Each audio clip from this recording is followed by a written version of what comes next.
ৰাষ্ট্ৰীয় পৰ্যায়ৰ পাঞ্জা খেলুৱৈ জিমি দাসৰ আত্মহত্যা। এই মুহূৰ্তত আমাৰ হাতলৈ আহিছে শিৱসাগৰ জিলাৰ দিচাংমুখ ৰংচাই নিবাসী ৰাষ্ট্ৰীয় পৰ্যায়ৰ পাঞ্জা খেলুৱৈ জিমি দাসে আত্মহত্যা কৰাৰ বাতৰি। খবৰ অনুসৰি বিষাক্ত দ্ৰব্য সেৱন কৰাৰ ফলত মৃত্যু হৈছে জিমি দাসৰ। দিচাংমুখ ৰংচাই নিবাসী ৰাষ্ট্ৰীয় পৰ্যায়ৰ পাঞ্জা খেলুৱৈ জিমি দাসৰ আত্মহত্যাক লৈ ইতিমধ্যে এক চেপা উত্তেজনাই বিৰাজ কৰিছে সমগ্ৰ শিৱসাগৰতে। খবৰ অনুসৰি যোৱা নিশা বিষাক্ত দ্ৰব্য খোৱাৰ পিছত ডিব্ৰুগড়স্থিত AMCHলৈ নিয়া হৈছিল যদিও চিকিৎসা লাভৰ পূৰ্বে মৃত্যু হয় জিমি দাসৰ।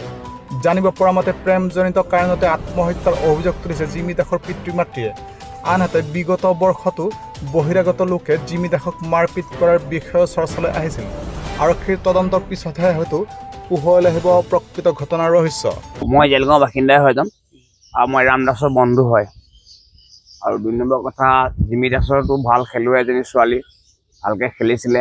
আৰু এজন বিবাহিতা ল'ৰাই তেখেতে কি প্ৰেমত পৰাই ছোৱালীজনীক পেলাই ধৰ্ষণ কৰি পিনি তেখেতে বিচাৰি কৰিলে। কালি ছোৱালীজনীয়ে নিজেই স্বজ্ঞান এটা সি বিয়া নপতাৰ কাৰণে ছোৱালীজনী নিজেই মৃত্যুমুখত পৰিছে।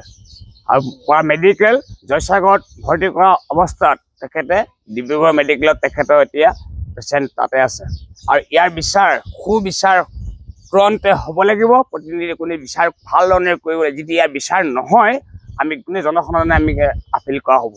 জিমি দাস মোৰ ভতিজা ছোৱালী আৰু তাই ঘৰৰ পৰা ফুৰিবলৈ যায়েই সেইটো সময়ত।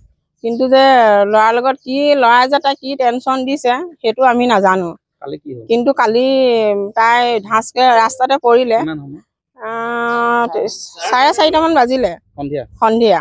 তাৰপিছত তেতিয়া আমাক ৰাস্তা দি যোৱা মানুহে ক'লে বোলে আপোনালোকৰ ছোৱালীজনী ৰাস্তাত মূৰ ঘূৰাই পৰি মুখেদি ফেন ওলাই আছে। তেতিয়া ঘৰৰ ওচৰৰ মানুহে দাঙি নি ছোৱালীজনী ঘৰৰ ভিতৰত সোমোৱালে। তেতিয়া মাক দৌৰিলে, মই দৌৰিলোঁ, প্ৰায় ওচৰৰ মানুহ দৌৰিছে।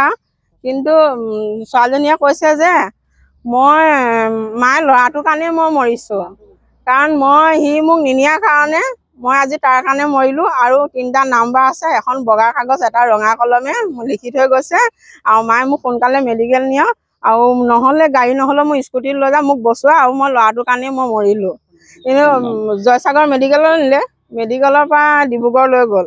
কিন্তু অবিনাশ দাস হস্পিটেল নিয়াৰ পিছত মেডিকেল ডিব্ৰুগড় নোপোৱা আগমুহূৰ্ততে তাই মৃত্যু হৈছে। কি হ'ল গোটেই ঘটনাটো, কি বুলি ভাবে আপোনালোকে? ঘটনাটো কি হ'ল ল'ৰাটোৰ কাৰণেতো এতিয়া ছোৱালীজনী মৰিবলগীয়া হ'ল অবিনাশ দাসৰ পৰা। অন্তত ছোৱালীজনী কিবা এটা টেনশ্যন দিছে, দিয়াৰ কাৰণেতো ছোৱালীজনী মৰিবলগীয়া আছে। তাতো একমাত্ৰ অবিনাশ দাস বিয়া পতা ল'ৰা, তাৰ ল'ৰা এটা ছোৱালী এজনী আছে।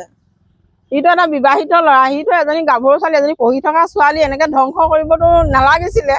কিন্তু একমাত্ৰ এজনী ছোৱালী, এটা ল'ৰা ৰাম দাসৰ। এনেকৈ ছোৱালীজনী মৃত্যু হ'ব বুলি আমি জীৱনটো ভবা নাছিলোঁ। কোনোদিন যে এনেকুৱা এটা হ'ব বুলি আমি কোনোদিন ভবা নাছিলোঁ, যে এজনী গাভৰু ছোৱালী ঘৰত যে এনেকৈ আমি পাম বুলি, বা ডিব্ৰুগড়ত যে এতিয়া পষ্টমৰ্টম কৰিছে বা ট্ৰিটমেণ্ট পোৱা নাই, কিবা পোৱা নাই, আমি এইখিনি ভবাই নাছিলোঁ। কালি 4টা বজাৰ পৰা এতিয়া অন্তত কিমান সময় হ'ল মই নাজানো।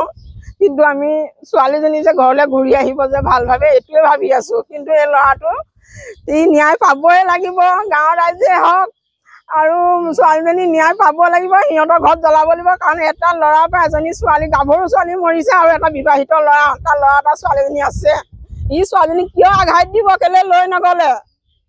ছোৱালীজনী লৈ যোৱা ছোৱালী কি থাকিবলৈ ঠাই নাই। কি ল'ৰাই 2জনী নানে, কি নোহোৱা কাম তাই কৰিছে, কি কাৰণে ছোৱালী মৰিবলৈ? আজি মোৰ ঘৰখনত মই কেনেকৈ থাকিম, বাপেক মাক কেনেকৈ থাকিব? ৰাম দাস আৰু অম্বিকা দাস।